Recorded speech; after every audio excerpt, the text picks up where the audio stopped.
আসসালামু আলাইকুম। রেস্টুরেন্ট স্টাইলের এই ক্রিস্পি চিকেন বার্গারটি বানিয়ে নিন খুব সহজে।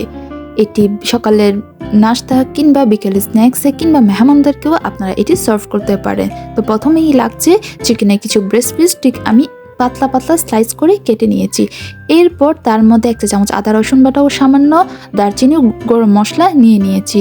এরপর পরিমাণ মতো লবণ, আধা চা চামচ হলুদের গুঁড়া, 1 চা চামচ ধনিয়া গুঁড়া, 2 চা চামচ মরিচের গুঁড়া, তারপর সামান্য পরিমাণ টমেটো সস দিয়ে খুব ভালোভাবে 5 মিনিটের জন্য মেরিনেট করে রাখবো। এরপর একটি পাত্রে 1 কাপ ময়দা, 1 চা চামচ কর্নফ্লাওয়ার, সামান্য লবণ, আধা চা চামচ জিরা গুঁড়া, আধা চা চামচ গরম মশলা গুঁড়া দিয়ে মিশিয়ে নেব।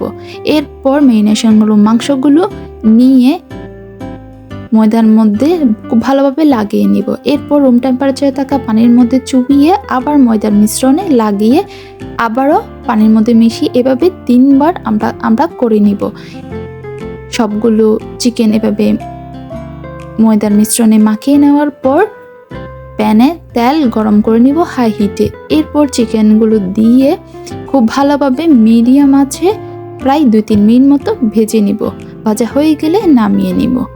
এরপর যে কোনো বান নিয়ে তার মধ্যখানে কেটে টমেটো সস আর কিংবা মেয়োনিজ কিংবা আমি এখানে ক্রিম চিজ ইউজ করছি। এরপর শসা, গাজর কিংবা লেটুস ফোটা আপনারা দিতেও পারেন। এরপর চিকেনগুলো দিয়ে বানিয়ে খেয়ে নিন এই মজার ক্রিস্পি চিকেন বার্গার।